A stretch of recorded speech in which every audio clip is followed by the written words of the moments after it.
दोस्तों, क्या आपने कभी सोचा है कि सच्ची शांति कहाँ मिलती है? ये कहानी है भिक्षु आनंद और उनके शिष्य सारथी की, जो 5 गांवों की यात्रा पर निकले और 5 गहन जीवन शिक्षाओं ने उनके जीवन को बदल दिया। आइए चलें इस आध्यात्मिक यात्रा पर। नालंदा के प्राचीन वन में, जहां सूर्य की किरणें पीपल के पत्तों से छनकर सुनहरी आभा बिखेरती थीं, भिक्षु आनंद ध्यानमग्न बैठे थे। उनके चेहरे पर एक ऐसी शांति थी जो वर्षों की साधना और बुद्ध के सानिध्य से उपजी थी। उनके पास बैठा था उनका युवा शिष्य सारथी, एक उत्साही और जिज्ञासु युवक जिसके मन में अनगिनत प्रश्न थे, पर शांति की खोज में वह अभी भटक रहा था। सारथी ने एक दिन पूछा, गुरुदेव, मैंने आपके साथ बुद्ध के उपदेश सुने, ध्यान किया, पर मन की अशांति क्यों नहीं मिटती? संसार में सुख कहाँ है? आनंद ने आंखें खोलीं और हल्के से मुस्कुराए। उनकी आवाज में गहराई थी, जैसे कोई प्राचीन नदी शांतिपूर्वक बह रही हो। उन्होंने कहा, सारथी, सुख बाहर नहीं, भीतर है, पर उसे पाने के लिए तुझे पहले अपनी भूलों को पहचानना होगा। मेरे साथ चल, 5 गांवों की यात्रा करेंगे। प्रत्येक गांव तुझे एक भूल दिखाएगा और उससे मुक्ति का मार्ग देगा। तैयार हो जा, क्योंकि यह यात्रा तेरे मन की नहीं, आत्मा की होगी। सारथी उत्साहित पर थोड़ा भयभीत भी था। वह गुरुदेव के पीछे चल पड़ा, अनजान रास्तों पर, अनजाने सबकों की ओर। पहला गांव कामना का भंवर। पहला गांव सुजाता फल फूलों के बागों से घिरा था। यहाँ के लोग समृद्ध थे। उनके घर रंग बिरंगे कपड़ों, स्वादिष्ट भोजन और कीमती सामानों से भरे थे। गांव में उत्सव जैसा माहौल था, पर सारथी ने देखा कि हर चेहरे पर एक अजीब सी बेचैनी थी। लोग अधिक धन, अधिक मान, अधिक सुख की चाह में दिन रात दौड़ रहे थे। एक किसान, जिसके घर आनंद और सारथी ठहरे, रात भर अपने खेतों और व्यापार की चिंता में जागता रहा। रात को जब चांद की रोशनी तालाब पर झिलमिल रही थी, आनंद ने सारथी से पूछा, क्या देखा तूने? सारथी ने जवाब दिया, गुरुदेव, यहां सब कुछ है, फिर भी लोग संतुष्ट क्यों नहीं? आनंद ने एक गहरी सांस ली और कहा, पहली सीख है, कामना एक भंवर है जो जितना पाता है उतना ही खाली होता जाता है। यह मन का भ्रम है कि कोई वस्तु, व्यक्ति या उपलब्धि सुख देगी। सच्चा सुख वह है जो बिना किसी चाह के भीतर खिलता है। जो थोड़े में संतुष्ट है वही सबसे धनी है। सारथी ने गांव की चकाचौंध को फिर देखा। उसे समझ आया कि ये लोग कितने भी पालें, उनकी प्यास कभी नहीं बुझती।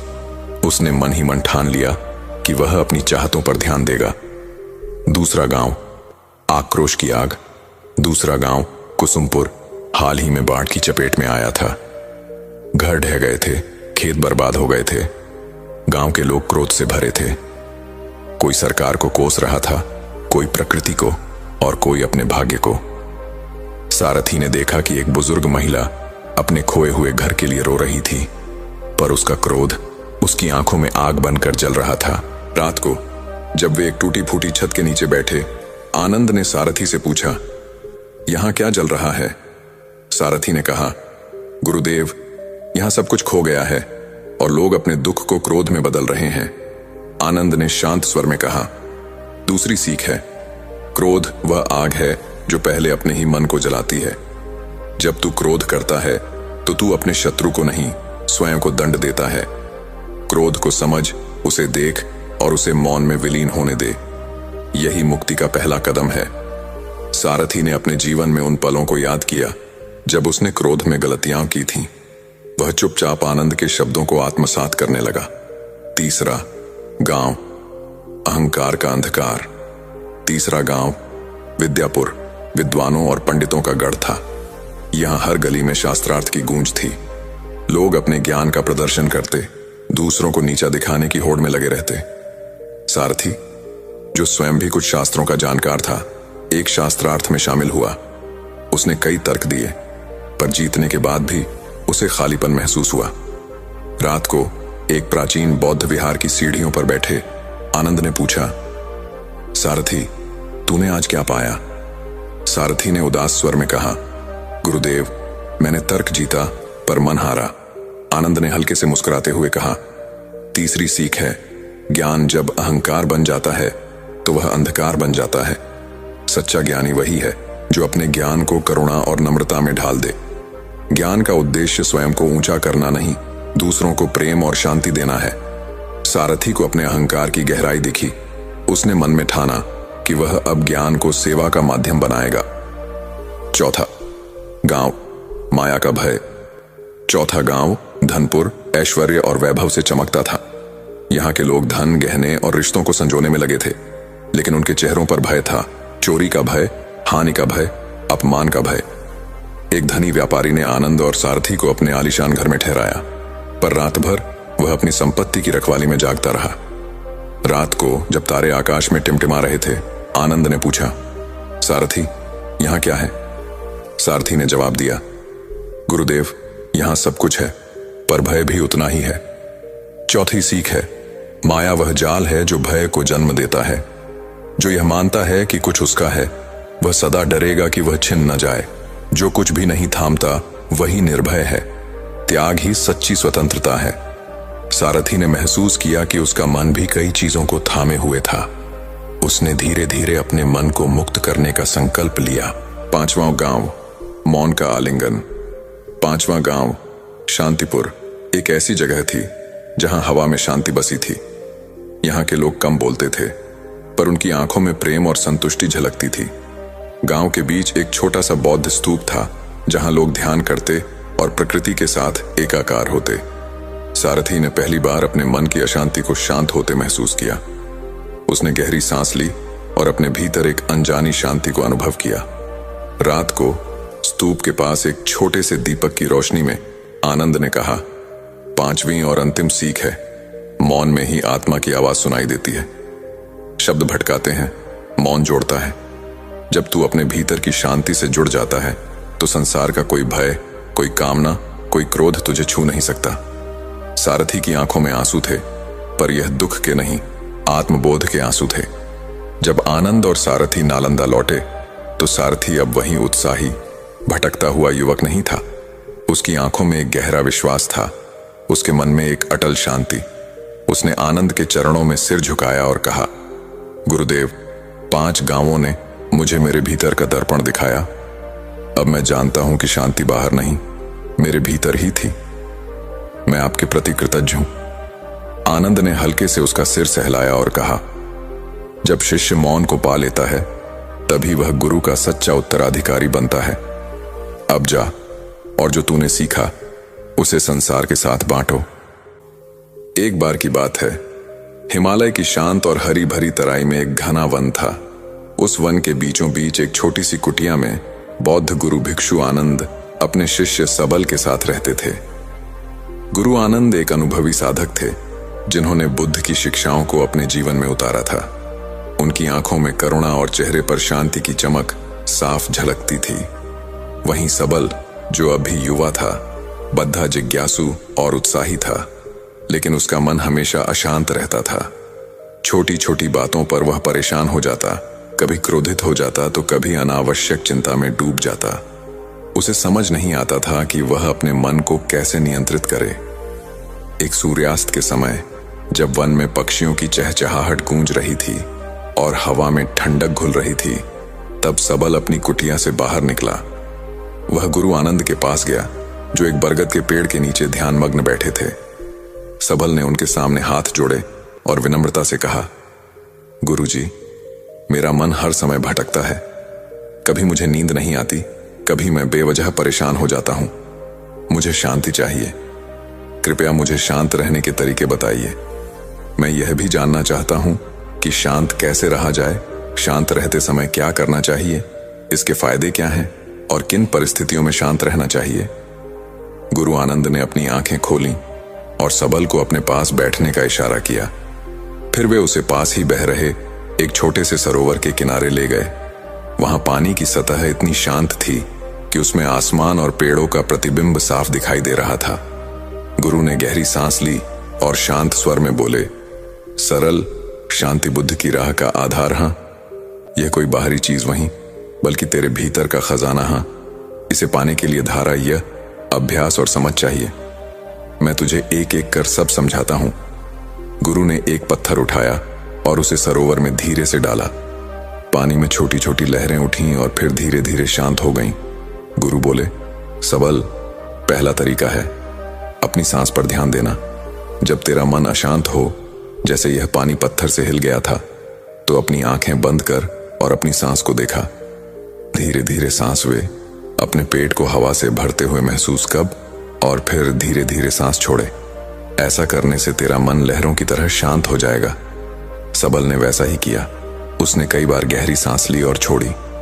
कुछ ही पलों में उसे अपने मन में हल्कापन और स्थिरता महसूस हुई। उसने उत्साह से कहा, गुरुजी, यह तो सचमुच काम कर रहा है। मुझे थोड़ी राहत मिल रही है। सबल ने फिर पूछा, लेकिन गुरुजी, ये शांति हमेशा कैसे बनी रहे? मैं शांत कैसे रहूं? गुरु ने मुस्कुराते हुए कहा, शांत रहने के लिए अपने विचारों को बंधन में मत बांध। वे आते हैं और जाते हैं, जैसे इस सरोवर में हवा से लहरें उठती हैं और फिर शांत हो जाती हैं। जब क्रोध, लोभ या चिंता आए तो उन्हें दबाने या उनके पीछे भागने की कोशिश मत कर। बस उन्हें देख, जैसे कोई दर्शक नाटक देखता है। यह समझ कि ये विचार स्थायी नहीं है, वे बस मेहमान हैं। उन्हें आने दें और जाने दें। ऐसा करने से तेरा मन शांत रहेगा। सबल ने इस बात को ध्यान से सुना और सोच में पड़ गया।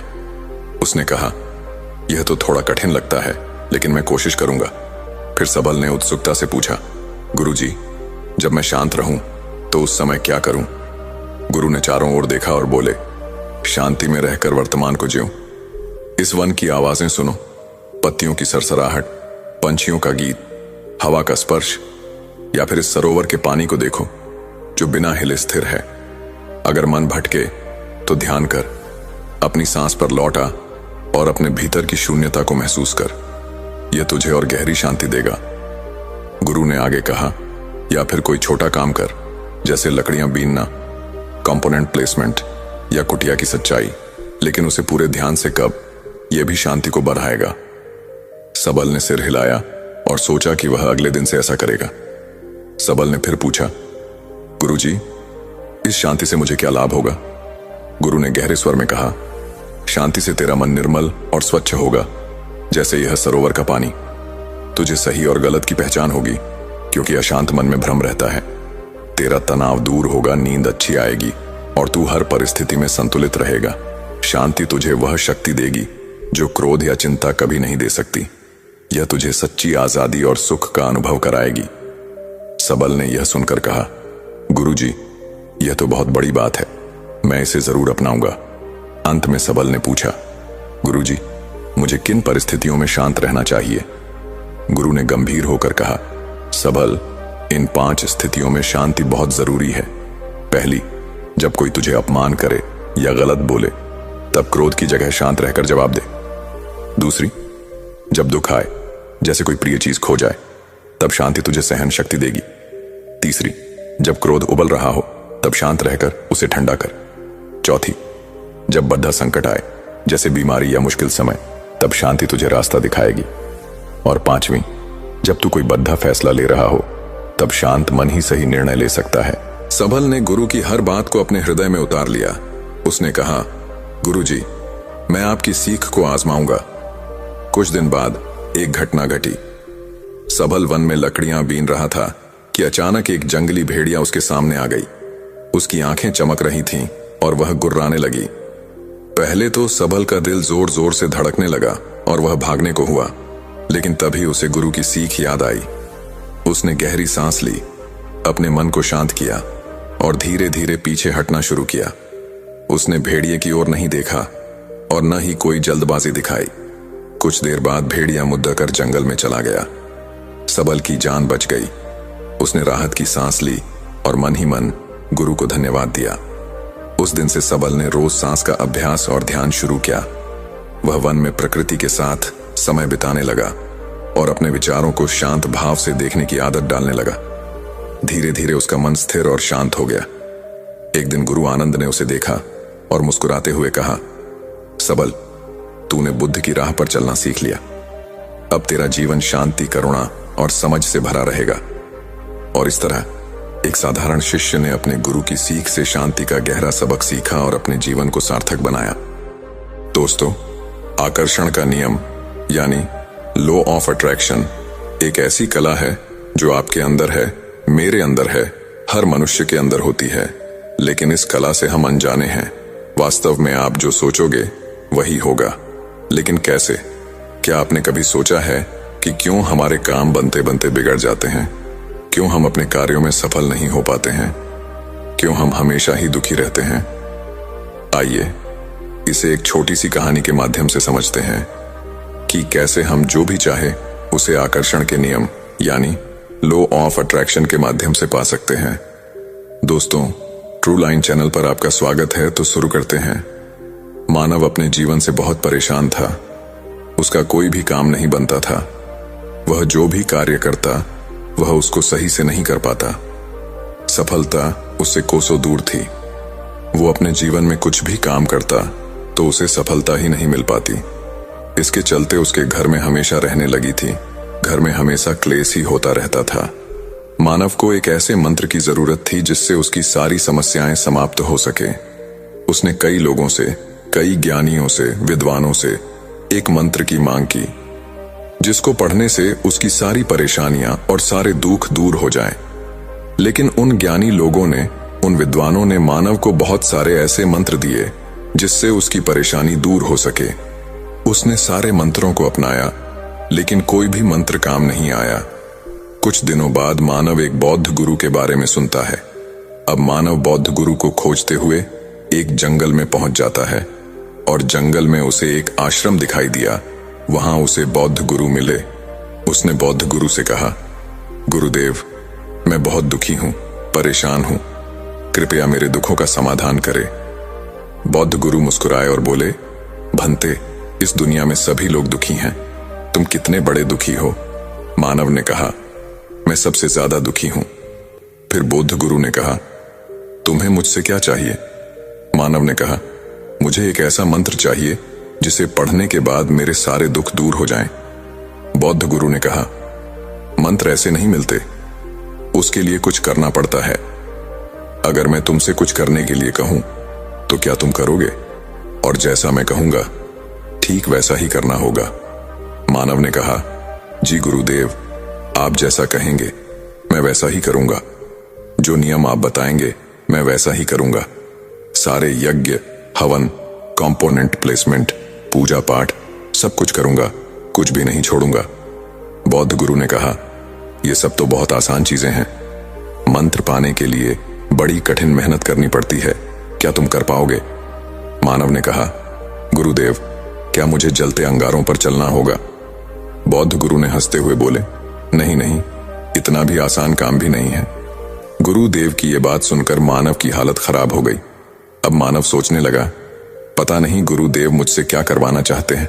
हर चीज इन्हें बहुत आसान ही लग रही है, तो फिर कठिन काम क्या है? मानव ने कहा, गुरुवर, कृपा करके आप ही मुझे बता दीजिए कि मुझे करना क्या है। मैं वो सब कुछ करूंगा जो आप बोलेंगे। बौद्ध गुरु बोले, जैसे तुम यहां पर घर से आए हो वैसे ही तुम यहां से अपने घर को चले जाना और अपने मन में यह कहते हुए जाना कि मैं बहुत सुखी व्यक्ति हूं, मैं बहुत सुखी प्राणी हूं। बौद्ध गुरु की यह बात सुनते ही मानव बहुत खुश हो गया और बोला, बस गुरुदेव, क्या इतना सा ही बोलना है? इसे तो मैं यूं ही कर लूंगा। बौद्ध गुरु ने कहा, ठहरो जरा, पूरी बात तो सुन लो। जब तुम अपने मन में यह बात दोहरा रहे होगे तो तुम्हारे मन में हाथी का ख्याल नहीं आना चाहिए। अगर तुम्हारे मन में हाथी का ख्याल आ गया तो सब बेकार हो जाएगा। व्यक्ति ने मुस्कुराते हुए कहा, यह काम तो मैं बहुत ही आसानी से कर लूंगा। और यह कहकर मानव अपने घर की ओर चल पड़ा। आश्रम से निकलते ही मानव ने अपने मन में कहना शुरू किया कि मैं बहुत सुखी हूं, लेकिन ऐसा कहते ही उसके मन में हाथी का ख्याल आ गया। जब भी वो कहता कि मैं बहुत सुखी हूं, तभी उसके मन में हाथी का ख्याल आ जाता। अब मानव को अपने गुरु की हाथी वाली बात याद आ जाती है। अब जब भी वो कहता कि मैं बहुत सुखी हूं, तो उसके मन में हाथी का ख्याल और ज्यादा आने लगता है। अब ऐसा कहते कहते वो रास्ते की ओर जा ही रहा था कि उसे रास्ते में हाथी दिखना लगे। अब मानव को चारों तरफ बस हाथी ही दिखाई दे रहे थे। उसने सोचा, आते समय तो ये हाथी कहीं दिखे ही नहीं, अब क्यों दिख रहे हैं? मैं अपने मन में सुखी हूं, मैं सुखी हूं और ऐसा बोलता हुआ वो अपने घर पहुंच गया। घर पहुंचकर उसने अपने पत्नी से बोला, हथीनी मैं बहुत भूखा हूं, हाथी परोस दो। मुंह से हाथी का शब्द निकलते ही उसका मुंह खुला का खुला रह गया। उसकी सारी मेहनत पर पानी फिर गया। उसने सोचा, आज से पहले कभी उसके मन में हाथी का ख्याल तो नहीं आया था, तो आज कैसे आ रहा है? और उसे हर जगह हाथी ही हाथी क्यों दिखाई दे रहे हैं? वो सब कुछ छोड़कर भागते हुए बौद्ध गुरु के आश्रम जा पहुंचा। आश्रम में पहुंचकर वो बौद्ध गुरु के चरणों में गिर पड़ा और बोला, गुरुवर, ये क्या हो गया? मुझे कुछ समझ में नहीं आ रहा है। मुझे तो हर जगह सिर्फ हाथी ही हाथी दिखाई दे रहा है। ऐसा क्यों हो रहा है? आपने कहा था कि हाथी का ख्याल भी नहीं आना चाहिए, लेकिन मेरे तो जुबान पर ही हाथी बैठ गया है। आज से पहले मुझे इतने हाथी कभी नहीं दिखे। आपने जो मंत्र दिया था वो अभी नष्ट हो गया, मुझे मंत्र मिला ही नहीं। फिर बौद्ध गुरु ने कहा, तुम्हें मंत्र मिल चुका है, सिर्फ तुम्हें उसका उपयोग करना सीखना है। लेकिन गुरुदेव, जैसा आपने कहा, मैं तो वैसा बिल्कुल ही नहीं कर पाया, फिर मंत्र कैसे काम करेगा? बौद्ध गुरु ने कहा, पहले तुम इस मंत्र को समझ लो। अगर तुमने इस मंत्र को समझ लिया तो ये मंत्र तुम्हारे लिए अवश्य ही काम करेगा। अब मानव ने कहा, गुरुदेव, कृपा करके मुझे जल्दी समझाइए, मैं समझने के लिए व्याकुल हो रहा हूं। अब बौद्ध गुरु ने कहा, समझने के लिए तुम्हें एक बात का हमेशा ख्याल रखना होगा कि तुम्हारे मन में हाथी का ख्याल नहीं आना चाहिए। यह सुनकर मानव गुरु के चरणों में गिर गया और बोला, मुझे तो आपके पीछे भी हाथी ही दिखाई दे रहे हैं। देखिए, हाथी उस पेड़ से केला तोड़ रहा है। मानव की यह बात सुनकर बौद्ध गुरु जोर जोर से हंसने लगे और बोले, हमारा मन ही हमारा मंत्र है। हमारे साथ वही होता है जो हमारे मन के अंदर उसकी गहराइयों में चल रहा होता है। जैसे कि जब तुम पहली बार आश्रम में आए थे तब तुम्हें हाथी दिखाई नहीं दिए, और यहां आते समय एक दो हाथी अगर तुम्हें दिखाई भी पड़ा होगा तो वो तुम्हारे ध्यान में नहीं गया होगा, क्योंकि तुम्हारे मन के अंदर हाथी थे ही नहीं। लेकिन जब तुम यहां से वापस गए तो तुम्हारे मन की गहराइयों में जो होना चाहिए था वो तो तुम्हारे जुबान पर था कि मैं सुखी हूं, लेकिन ये सब तुम्हारे मन की गहराइयों में नहीं था। तुम जिस चीज से बचना चाहते हो वही तुम्हारे मन की गहराइयों में पहुंच जाती है। तुम हाथी से बचना चाहते थे तो तुम्हारे मन की गहराइयों में हाथी ही बैठ गया, इसलिए हर जगह तुम्हें हाथी ही हाथी दिखाई दे रहे हैं। जहां हाथी नहीं भी था वहां भी तुम्हें हाथी दिखाई दे रहे हैं, जैसे तुम्हारी पत्नी में, तुम्हारे भोजन में, और तुमने मुझ में भी हाथी ही देखा। मानव, तुम इस बात को ठीक से समझो। अगर मन की गहराई में ये मंत्र है कि मैं दुखी हूं, मेरे पास हर वस्तु बहुत कम है, अब तुम्हारे पास कितना भी आ जाए तुम्हें हमेशा कम ही लगेगा। अगर किसी व्यक्ति के मन की गहराइयों में यह बात है कि मैं सुखी हूं, मेरे पास ईश्वर का दिया हुआ बहुत है, तो उसके पास जितना भी है उसे हमेशा अधिक ही लगेगा। फिर चाहे उसके पास चीजें कम क्यों ना हो, और अगर उसके जीवन में दुख भी हो गया तो वो उसमें सुख निर्मित कर ही लेगा। जो व्यक्ति भीतर से दुखी रहता है उसके पास 36 प्रकार के व्यंजन रहते हुए भी वो दुखी ही रहेगा। और ठीक उसके विपरीत, जो व्यक्ति भीतर से और मन से सुखी रहता है उसके पास अगर 2 सूखी रोटी भी है तो उसे खाकर वो हमेशा सुखी ही रहेगा। इसीलिए मन में जैसी धारणा लगाओ उसी प्रकार तुम्हें मिलेगा, जिस प्रकार तुमने हाथी ढूंढ लिए। बौद्ध गुरु ने आगे कहा, अब तुम्हें समझ में आया होगा, तुम इस मंत्र को कैसे सिद्ध करोगे? मानव ने कहा, गुरुदेव, मैं समझ गया। हम जो हमेशा सोचते हैं वही हमारे मन में भी बैठ जाता है।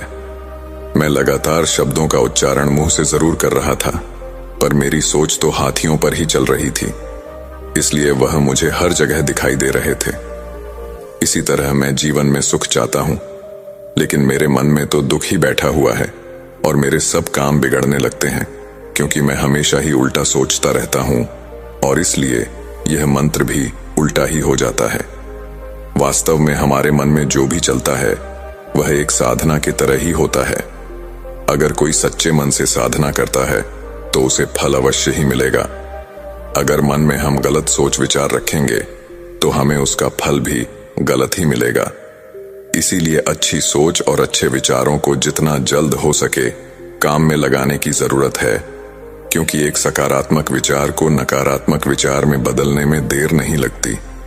दोस्तों, आपने विचारों को जितना जल्द हो सके सकारात्मक काम में लगाने की जरूरत है।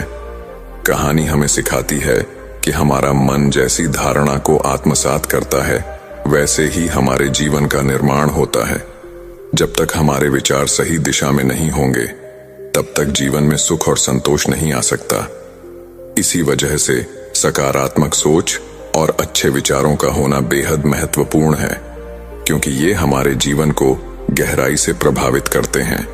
दोस्तों, इस कहानी को जरा ध्यान से सुनिएगा, क्योंकि यह कहानी आपकी जिंदगी बदलने वाली है।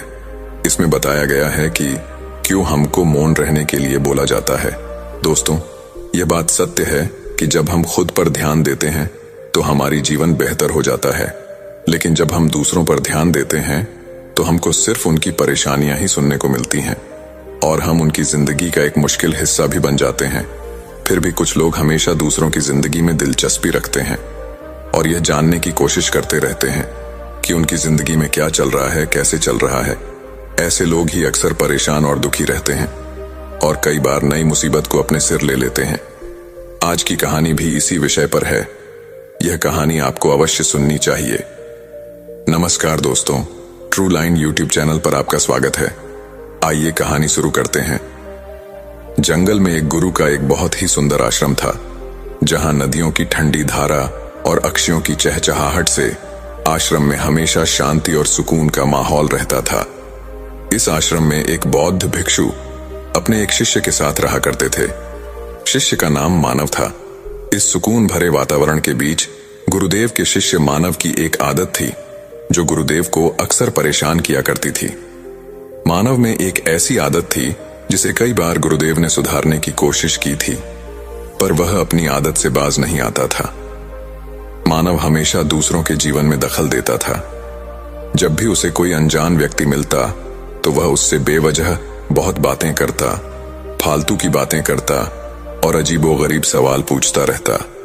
इससे कभी कभी सामने वाला गुस्से में आकर उससे बोलता कि भाई, यह सब क्या बोल रहे हो, लेकिन फिर भी वह अपनी आदत से बाज नहीं आता था।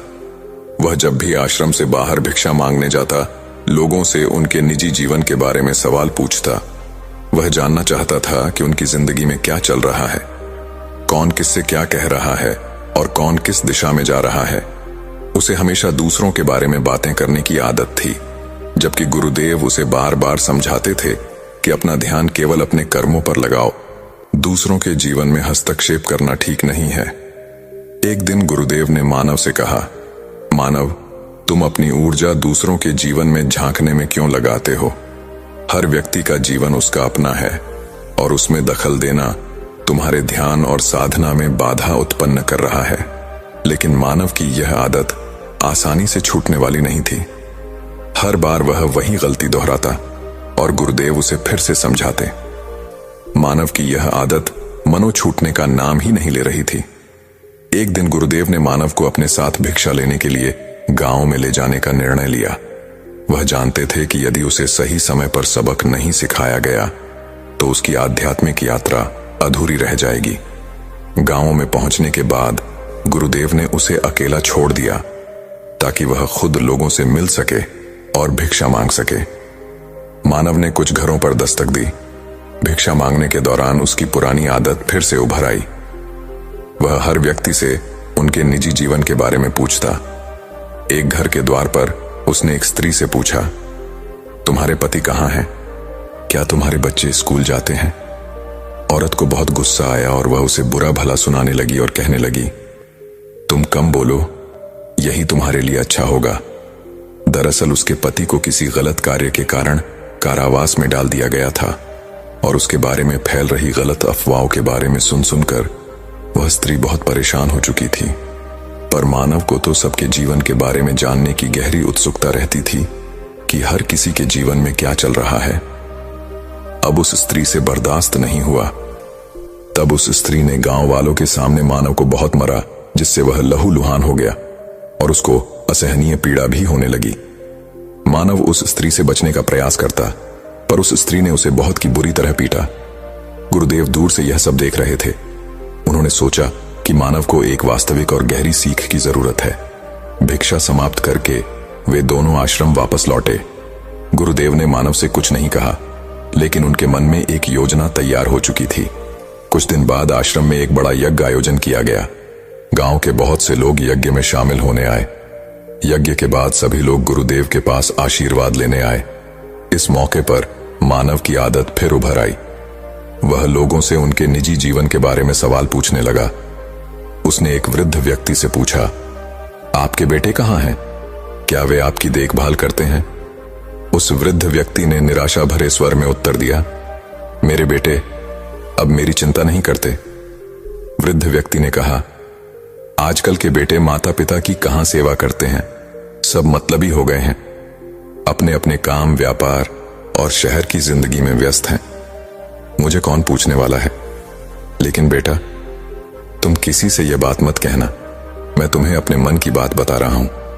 आजकल अकेले रहने में ही भलाई है। किसी के भरोसे मत रहो। जीवन का असली सुख आत्मनिर्भर रहने में है। इस उत्तर के बाद मानव ने यह बात औरों के साथ साझा की और देखते ही देखते यह बात पूरे गांव में फैल गए। कुछ देर में उस वृद्ध के बेटे भी वहां आए और उन्होंने अपने पिता के बारे में फैल रही अफवाहों पर गुस्सा जताया। वहां एक अप्रिय स्थिति उत्पन्न हो गई और यज्ञ का पवित्र वातावरण बिगड़ने लगा। तो उन्होंने गुस्से में आकर मानव को बहुत मारा। वे उसे इतना पीटते रहे कि वह लहूलुहान हो गया और उसके शरीर में असहनीय पीड़ा होने लगी। गुरुदेव यह सब देख रहे थे, लेकिन उन्होंने अभी भी कुछ नहीं कहा। वे जानते थे कि अब समय आ गया है जब मानव को वास्तविकता का सामना करना पड़ेगा।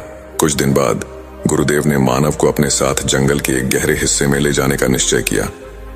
वह स्थान आश्रम से कुछ दूर था और वहां बहुत कम लोग जाते थे। गुरुदेव ने मानव से कहा, आज हम यहां ध्यान करेंगे।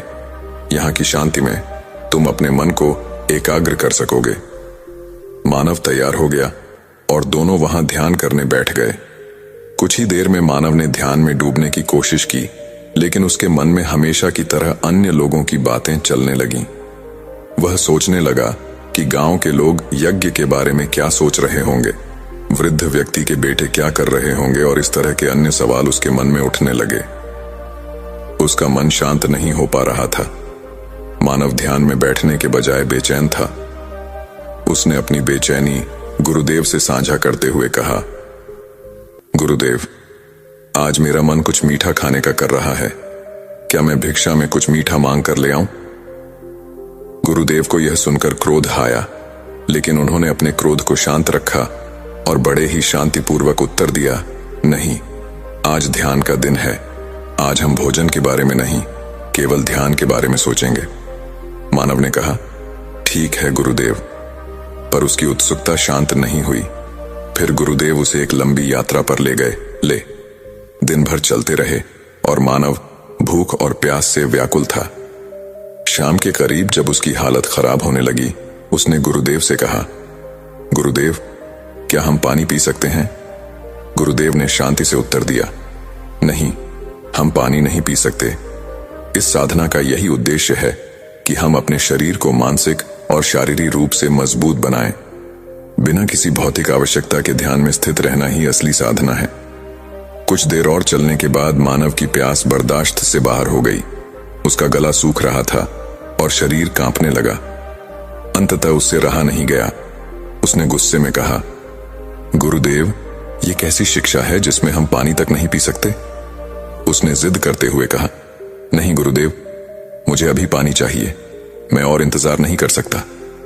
गुरुदेव ने तब कहा, ठीक है, यहां से कुछ दूरी पर एक गांव है जहां एक कुआं है, तुम वहां जाकर पानी पी सकते हो। मानव तुरंत गांव की ओर भागा। वहां पहुंचकर उसने गांव वालों से पानी मांगने की कोशिश की, लेकिन लोगों ने उसे देखते ही किनारा कर लिया। वे जानते थे कि मानव बहुत सवाल पूछता है और लोगों को परेशान करता है, इसलिए सभी उससे बचने लगे। मानव ने पुकारा, सुनो, मेरी बात तो सुनो, मुझे पानी चाहिए। लेकिन कोई उसकी बात सुनने को तैयार नहीं था। गांव वालों को डर था कि वह पानी के बहाने फिर से फालतू सवाल करेगा और उन्हें परेशान करेगा। आखिरकार उसे खुद ही कुएं से पानी निकालना पड़ा। प्यास इतनी तेज थी कि वह कुछ और सोच भी नहीं पाया। उसने जल्द से जल्द बाल्टी में से पानी निकाला और गट-गट पानी पीने लगा। जब उसकी प्यास बुझ गई तो उसने लंबी सांस ली। अब उसके पास किसी से बोलने की हिम्मत नहीं बची थी। उसने महसूस किया कि उसकी आदत ने उसे कितना अकेला कर दिया है। कुछ देर तक वह कुएं के पास ही बैठा रहा, फिर हिम्मत जुटाकर गुरुदेव के पास लौट आया और बड़ी विनम्रता से माफी मांगते हुए बोला, गुरुदेव, मुझे क्षमा करें, मुझसे बहुत बड़ी भूल हो गई। मुझे अब समझ में आ गया है कि जीवन में सिर्फ वही बोलना चाहिए जो आवश्यक हो। बिना वजह दूसरों की जिंदगी में दखल देना बेकार है। इससे हम सिर्फ अपनी अहमियत खोते हैं। गुरुदेव ने शांत स्वर में उत्तर दिया, मानव, यह बात सही है। यदि तुम उन्हें फूल भी देने जाते तो वे उसे भी नहीं लेते, क्योंकि उन्हें तुम्हारे किसी भी काम में दिलचस्पी नहीं है। जब तुम किसी को बार बार परेशान करते हो तो लोग तुमसे बचने की कोशिश करते हैं। अब समय है कि तुम खुद पर ध्यान दो, अपनी आदतों को सुधारो और अपने आप को गंभीर बनाओ। तभी लोग तुम्हारी बातें सुनेंगे और तभी तुम्हारी अहमियत होगी। गुरुदेव ने आगे कहा, शब्दों में बहुत ताकत होती है। अगर तुम उन्हें व्यर्थ में बर्बाद करोगे तो जीवन भी व्यर्थ हो जाएगा। इसलिए शब्दों की ताकत को समझो, शांत रहो, खुद पर ध्यान दो और दूसरों की जिंदगी में बेवजह दखल देने से बचो। यह जीवन तुम्हारा है और इसे बेहतर बनाना तुम्हारी जिम्मेदारी है। अगर तुम दूसरों पर ध्यान दोगे तो कुछ हासिल नहीं होगा, लेकिन अगर तुम खुद पर ध्यान दोगे तो कामयाबी तुम्हारे कदम चूमेगी। मानव ने सिर झुकाकर गुरुदेव के चरणों में प्रणाम किया और उनके मार्गदर्शन को अपने जीवन का आधार बना लिया। मानव ने पहली बार गहराई से सोचा। उसने महसूस किया कि वह हमेशा दूसरों के जीवन के बारे में ही सोचता रहता है, जबकि खुद का जीवन नियंत्रण से बाहर है। जीवन में सबसे महत्वपूर्ण चीज है अपने मन को नियंत्रित करना। यदि तुम अपने मन को शांत नहीं कर सकते तो बाहरी दुनिया की समस्याओं को सुलझाने की कोशिश व्यर्थ है। दूसरों के जीवन में दखल देने से तुम्हारा जीवन नहीं सुधरेगा। इस घटना ने मानव की आंखें खोल दी। उसे यह एहसास हुआ कि वह अपना समय और ऊर्जा व्यर्थ की बातों में खर्च कर रहा था। उसने गुरुदेव से माफी मांगी और वादा किया कि अब वह अपने मन और जीवन पर ध्यान देगा, न कि दूसरों की जिंदगी में हस्तक्षेप करेगा। वह अब ध्यान करता, अपनी साधना पर ध्यान देता और दूसरों के जीवन में हस्तक्षेप से दूर रहता। धीरे धीरे वह अपने भीतर की शांति प्राप्त करने लगा और उसकी आध्यात्मिक यात्रा सच्ची दिशा में बढ़ने लगी। आनंद, जो बुद्ध के सबसे प्रिय शिष्य थे, उनके हर उपदेश को बहुत ध्यान से सुनते थे। यह कहानी इस बात पर प्रकाश डालती है कि कैसे बुद्ध ने आनंद को जीवन का सबसे महत्वपूर्ण पाठ, वर्तमान में जीने का महत्व सिखाया और साथ ही 10 महत्वपूर्ण नियम दिए। प्रारंभिक जीवन। आनंद की बेचैनी। आनंद, जो महात्मा बुद्ध के अनन्य शिष्य थे, हमेशा अपने गुरु के हर शब्द को मन से सुनते थे और उनके उपदेशों पर अमल करने की कोशिश करते थे। लेकिन आनंद के मन में एक समस्या थी। वह अक्सर अपने अतीत के बारे में सोचकर परेशान हो जाते थे या भविष्य की चिंता में डूब जाते थे। यह बेचैनी और चिंता उनके ध्यान और साधना में बाधा डालती थी। एक दिन आनंद ने बुद्ध से पूछा, गुरुदेव, मेरा मन हमेशा अतीत की घटनाओं में खोया रहता है या भविष्य की चिंताओं में डूबा रहता है। मैं वर्तमान में नहीं जी पाता। कृपया मुझे इस समस्या से उबारने का उपाय बताएं। बुद्ध ने मुस्कुराते हुए कहा, आनंद, वर्तमान में रहना सबसे बड़ा अभ्यास है।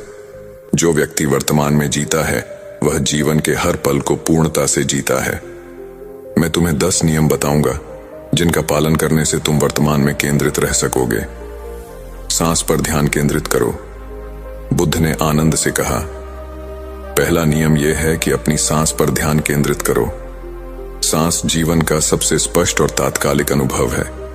जब भी तुम्हारा मन भटके, अपनी सांसों को महसूस करो। जब तुम अपने सांसों पर ध्यान केंद्रित करोगे तो तुम्हारा मन तुरंत वर्तमान में लौट आएगा। आनंद ने इसे आजमाया। धीरे धीरे वह समझ गया कि सांस लेना और छोड़ना एक साधारण लेकिन गहरा अनुभव है जो मन को वर्तमान में स्थिर करता है। अतीत को जाने दो। दूसरा नियम था, अतीत को जाने दो। अतीत में जो हो चुका है उसे तुम बदल नहीं सकते। जितना अधिक तुम अतीत में डूबोगे उतनी ही तुम्हारी मानसिक शांति भंग होगी। इसलिए अतीत को जाने दो और उसे अपने वर्तमान पर हावी न होने दो। आनंद ने बुद्ध से पूछा, गुरुदेव, क्या अतीत के अनुभवों से हमें सीख नहीं लेनी चाहिए? बुद्ध ने उत्तर दिया, बिल्कुल, अतीत से सीख लो, लेकिन उसे अपने वर्तमान में बोझ की तरह मत ढो। जो हो चुका है वह बीत चुका है, उसे छोड़ देना ही बुद्धिमानी है। भविष्य की चिंता मत करो। तीसरा नियम था, भविष्य की चिंता मत करो। भविष्य अनिश्चित है और उसे लेकर चिंता करना व्यर्थ है। जब तुम भविष्य के बारे में चिंता करते हो तो तुम्हारा मन अस्थिर हो जाता है। इसीलिए भविष्य को लेकर चिंता मत करो, बल्कि अपने वर्तमान पर ध्यान दो। आनंद को यह सुनकर बड़ा सुकून मिला, क्योंकि वह अक्सर भविष्य की अनिश्चितताओं से घबराता था। बुद्ध ने उसे सिखाया कि भविष्य की चिंता छोड़कर वर्तमान में जीना ही सच्ची शांति का मार्ग है। ध्यान का अभ्यास करो। बुद्ध ने आनंद को चौथा नियम सिखाया, ध्यान का नियमित अभ्यास करो। ध्यान से मन शांत होता है और वर्तमान में ठहरता है। ध्यान से तुम्हें यह समझ में आएगा कि वर्तमान ही जीवन का सच्चा अनुभव है। ध्यान तुम्हें अतीत और भविष्य की चिंताओं से मुक्त करेगा।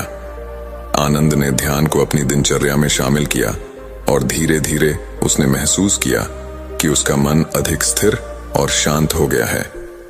तत्कालिक अनुभवों का स्वागत करो। बुद्ध का पांचवा नियम था, तत्कालिक अनुभवों का स्वागत करो। जीवन का हर पल नया होता है। जो भी अभी घटित हो रहा है उसे पूरे ध्यान और स्वीकार्यता के साथ जियो। इससे तुम वर्तमान के हर पल का आनंद ले सकोगे। आनंद ने बुद्ध से पूछा, लेकिन गुरुदेव, अगर अनुभव दर्दनाक हो तो? बुद्ध ने उत्तर दिया, दर्दनाक अनुभव भी जीवन का हिस्सा है। उन्हें अस्वीकार करने से दुख और बढ़ता है। उन्हें स्वीकार करने से तुम दर्द को भी शांति से झेल पाओगे। मन को सजग रखो। छठा नियम था, अपने मन को सजग रखो। मन एक बच्चे की तरह होता है जो भटकने की आदत रखता है, लेकिन जब तुम सजगता से अपने मन पर ध्यान दोगे तो तुम्हें पता चलेगा कि वह कब और क्यों भटकता है। मन को सजग रखने से तुम उसे भटकने से रोक पाओगे। आनंद ने इस नियम का पालन किया और उसने महसूस किया कि सजगता से वह अपने विचारों और भावनाओं पर नियंत्रण पा रहा है। प्रकृति के साथ तालमेल बैठाओ। सातवां नियम है, प्रकृति के साथ तालमेल बैठाओ। जीवन की हर चीज का अपना समय और स्थान होता है। जैसे दिन और रात का आना जाना, वैसे ही हमारे जीवन में भी बदलाव आते हैं। इन्हें स्वीकार करो और प्रकृति के साथ तालमेल बिठाओ। बुद्ध ने आनंद को समझाया कि जीवन की घटनाएं भी प्राकृतिक परिवर्तन का हिस्सा होती है।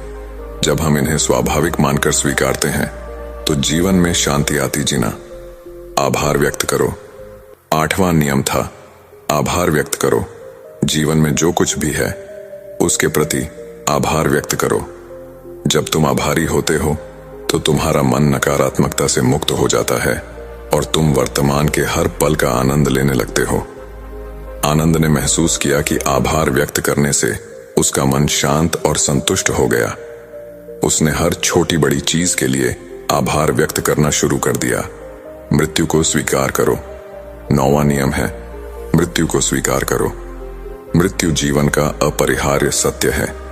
जब तुम मृत्यु को स्वीकार करते हो तो तुम जीवन के हर पल को जीने के लिए प्रेरित होते हो। मृत्यु की अनिवार्यता को जानने से तुम वर्तमान को अधिक गहराई से जी पाओगे। आनंद को यह सुनकर गहरा झटका लगा, लेकिन बुद्ध ने उसे समझाया कि मृत्यु को स्वीकारने से जीवन की हर छोटी खुशी का महत्व बढ़ जाता है। मुक्ति की खोज करो। 10वां और अंतिम नियम है, मुक्ति की खोज करो। जीवन के हर क्षण को जीने के बाद आत्मज्ञान और मुक्ति की ओर बढ़ो। मुक्ति वही है जब तुम जीवन के हर बंधन से मुक्त होकर सत्य की अनुभूति करते हो। बुद्ध ने आनंद से कहा कि जब वह इन 10 नियमों का पालन करेगा तो उसे सच्चे जीवन और शांति की अनुभूति होगी। आनंद की परिवर्तन यात्रा। आनंद ने बुद्ध के इन 10 नियमों का पालन किया और धीरे धीरे उसका जीवन बदलने लगा। अब वह अतीत की परवाह किए बिना और भविष्य की चिंता छोड़कर वर्तमान में जीने लगा। उसका मन शांत और स्थिर हो गया। बुद्ध ने आनंद को सिखाया कि सच्चा जीवन वही है जो वर्तमान में जिया जाए। जब हम अतीत की यादों और भविष्य की चिंताओं से मुक्त होकर वर्तमान को पूरी तरह जीते हैं तो हमें सच्ची शांति और आनंद की प्राप्ति होती है। निष्कर्ष, महात्मा बुद्ध और आनंद के इस संवाद से हमें यह सीख मिलती है कि वर्तमान में जीना ही सच्चा जीवन है। जब हम अपने मन को नियंत्रित कर वर्तमान पर ध्यान केंद्रित करते हैं तो हम जीवन के हर पल को उसकी संपूर्णता में अनुभव कर सकते हैं। बुद्ध के यह 10 नियम हमें सिखाते हैं कि शांति और आनंद कहीं बाहर नहीं बल्कि हमारे भीतर है, और इसे पाने का एकमात्र रास्ता वर्तमान में जीना। हमें उम्मीद है कि आपको यह कहानी पसंद आई होगी। मन को खाली करना सीखो, एक प्रेरणादायक कहानी। कई बार जीवन में हम सभी अपने विचारों और चिंताओं में इतने उलझ जाते हैं कि हमारा मन कभी शांत नहीं रह पाता। हमारा ध्यान या तो अतीत की गलतियों पर रहता है या भविष्य की चिंताओं में उलझा रहता है। ऐसी स्थिति में नकारात्मक विचार हमारे मन को थका देते हैं और हमें मानसिक शांति का अनुभव नहीं होता। यह कहानी सबल नाम के एक ऐसे युवक की है जो अपने मन में हर समय चल रहे नकारात्मक विचारों से परेशान था। सबल का मन कभी स्थिर नहीं रहता था। वह या तो अपने बीते हुए समय को लेकर पछताता रहता या फिर अपने भविष्य को लेकर डरता रहता। इस बेचैनी और तनाव ने उसकी जिंदगी को बोझिल बना दिया था। लेकिन सबल की इस परेशानी का हल तब मिला जब उसने एक बौद्ध गुरु से मिलकर मन को खाली करने और शांत करने के गूढ़ रहस्य सीखे। यह कहानी हमें सिखाती है कि किस तरह हम अपने विचारों को नियंत्रित कर मानसिक शांति पा सकते हैं। आइए सबल की इस यात्रा और गुरु की दी गई शिक्षाओं को समझें। नमस्कार दोस्तों, ट्रू लाइन YouTube चैनल पर आपका स्वागत है। तो कहानी शुरू करते हैं। एक बार की बात है, गांव में रहने वाला सबल नाम का एक लड़का इस बात से परेशान था कि उसके मन में हर समय कोई न कोई नकारात्मक विचार चलते ही रहते थे। उसका मन कभी शांत नहीं रहता था। वो या तो अपने अतीत के बारे में सोचकर पछताता रहता है, काश मैंने इस काम को ऐसे कर दिया होता, उस काम को वैसे कर दिया होता, या फिर वो अपने भविष्य के बारे में सोच सोच कर डरा रहता है कि कहीं ऐसा हो गया तो क्या होगा, कहीं मैं सफल ना हो जाऊं, कहीं मुझसे कोई गलती ना हो जाए जिसकी वजह से लोग मेरा मजाक उड़ाना शुरू कर देंगे। और ऐसे ही कई सारे नकारात्मक और असफलता से भरे विचार उसके मन में चलते रहते हैं। सबल हमेशा ऐसे ही विचारों में खोया रहता और अंदर से डरा हुआ रहता।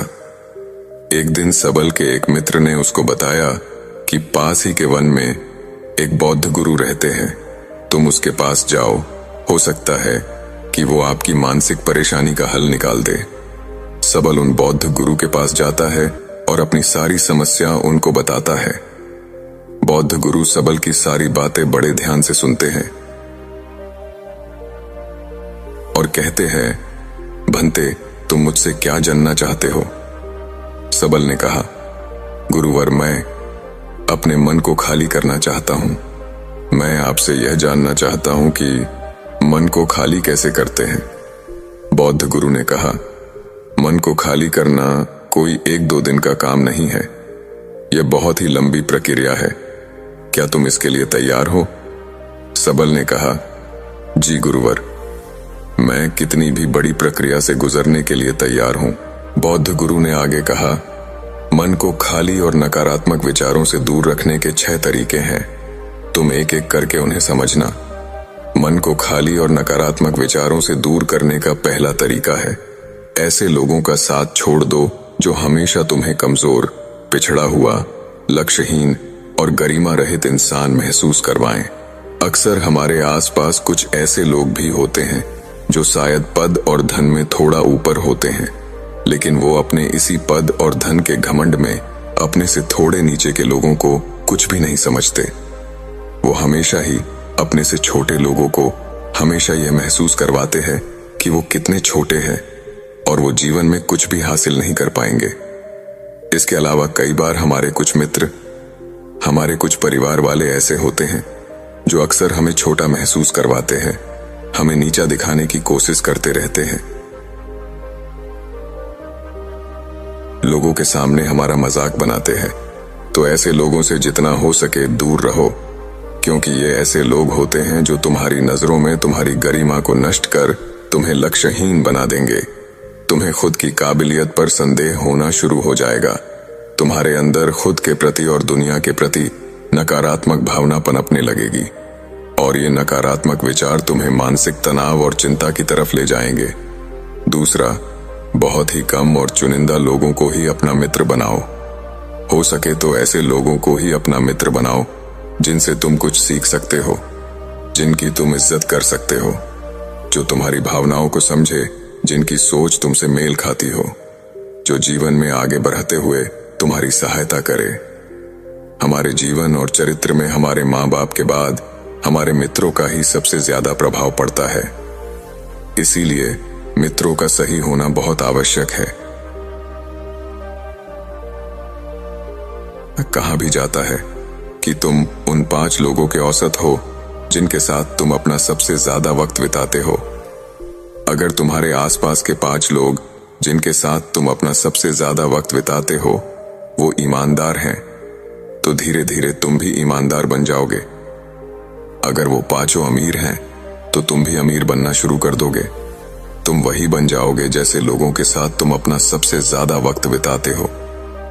किसी महान दार्शनिक ने भी कहा है कि तुम मुझे किसी भी इंसान के मित्रों से मिलवा दो, मैं उसके मित्रों को देखकर उस इंसान का भविष्य बता दूंगा। हमारी सबसे बड़ी समस्या ये है कि हम लोगों को ना नहीं बोल पाते। हम ऐसे लोगों से भी ना नहीं बोल पाते जिन्हें हम अपनी जिंदगी में नहीं चाहते, और फिर हम ना चाहते हुए भी इन नकारात्मक लोगों के साथ अपना वक्त बिताते रहते हैं। इसीलिए हमें सबसे पहले उन लोगों को अपनी जिंदगी से ना बोलना है जिनके लिए हमें लगता है कि अगर यह हमारी जिंदगी में ना हो तो शायद हम ज्यादा खुश रहेंगे। आगे बौद्ध गुरु ने कहा, मन को खाली करने का तीसरा तरीका है वर्तमान में जियो। बौद्ध गुरु ने सबल की तरफ इशारा करते हुए कहा, तुम अपना अतीत नहीं बदल सकते, लेकिन तुम अपना वर्तमान अवश्य बदल सकते हो। इसलिए पूरी तरह से वर्तमान में रहते हुए उन चीजों और कामों पर ध्यान दो जो तुम्हारे नियंत्रण में हैं, जिन्हें तुम आज कर सकते हो, जिन्हें तुम आज बदल सकते हो। बौद्ध गुरु ने आगे चौथा तरीका बताते हुए कहा, हमेशा स्वस्थ और पौष्टिक भोजन खाओ। हमारा शरीर ऊर्जा से चलता है। हम जैसा खाना खाएंगे हमारे शरीर को वैसी ही ऊर्जा मिलेगी, और वैसा ही हमारे शरीर और मन का व्यवहार भी होगा। अगर तुम कोई ऐसा भोजन ग्रहण करते हो जिसमें खुद कोई जीवंतता नहीं है, जैसे कि मांसाहार, तो तुम्हारी मनस्थिति पर भी इसका विपरीत प्रभाव पड़ता है। साथ ही अगर शरीर ही स्वस्थ नहीं है तो हमारा मन भी प्रसन्न नहीं रह सकता। जब शरीर अस्वस्थ और कमजोर होता है तो मन में बहुत से नकारात्मक और हीनता के विचार आते हैं। कहा भी जाता है कि स्वस्थ शरीर में ही स्वस्थ मस्तिष्क का निवास होता है। इसलिए शरीर को स्वस्थ और मजबूत रखना हमारी जिम्मेदारी है। अगर तुम ध्यान नहीं कर सकते तो रोज कुछ समय खुद के साथ अकेले में बिताओ। खुद के व्यवहार को जानने की कोशिश करो। ये देखने की कोशिश करो कि मन में किस तरह के विचार उठ रहे हैं। जब तुम लंबे समय तक ध्यान करते हो या अपने साथ अकेले में वक्त बिताते हो तो तुम धीरे धीरे खुद को जानना शुरू कर देते हो। तुम्हारे अंदर एक ठहराव आ जाता है। तुम्हारा उतावलापन कम हो जाता है। तुम कम बोलने लगते हो। आसपास की चीजों पर ध्यान ज्यादा देने लगते हो। ज्यादा शांत और स्थिर रहने लगते हो। शेष ये हो जिससे तुम्हारा आकर्षण सहज ही बढ़ जाता है। तुम हजारों के भीड़ में भी अलग दिखने लगते हो। और सबसे बड़ी बात, ध्यान करने से तुम्हारे मन में विचारों की तीव्रता कम हो जाती है, जिससे तुम्हारे मन में नकारात्मक विचार कम आते हैं या फिर नहीं आते। बौद्ध गुरु ने छठा और आखिरी नियम बताते हुए कहा, नई नई जगह घूमने जाओ। एक बहुत ही पुरानी कहावत है कि एक लंबी यात्रा आपको 100 किताबों से भी ज्यादा ज्ञान देती है। तुमने देखा होगा कि बौद्ध भिक्षु साल के 9 महीने लगातार घूमते ही रहते हैं। उनके घूमने के पीछे का एक कारण यह भी है कि नई नई जगहों पे जाने से मन को नयापन महसूस होता है। इससे मन हमेशा ही उत्साहित और ऊर्जा से भरा रहता है। कोशिश करो कि प्रकृति की सुंदरता से भरे स्थानों पर घूमने के लिए जाओ।